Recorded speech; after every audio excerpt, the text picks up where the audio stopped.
நாள் 38 of 120 days before 20. இன்றைக்கி ஓடி அந்த பஸ்ஸை பிடிக்காம நின்று பஸ்ஸை பிடிச்சி பஸ் ஏறி உட்காந்துட்டேன். இதுக்கப்புறம் தினமும் நம்ம சீக்கிரமாக எழுந்துச்சி குளிச்சுட்டு கிளம்ப வேண்டிய அவசியம் இல்லை.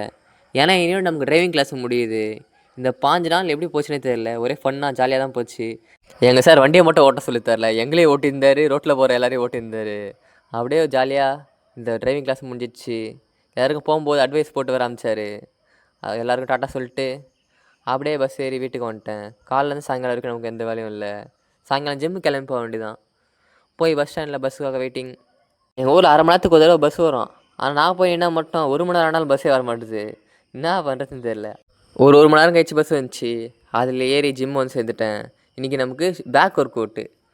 ஆனால் நண்பர் ஒருத்தர் ஷோல்டர் ஒர்க் அவுட் போட கம்பெனிலன்னு கேட்கவே நானும் அவர் கூட சேர்ந்து ஷோல்டர் ஒர்க் அவுட் போட ஆரம்பிச்சிட்டேன். அதை முடிச்சதுக்கப்புறம் திரும்ப நான் பேக் ஒர்க் அவுட் போடணும்.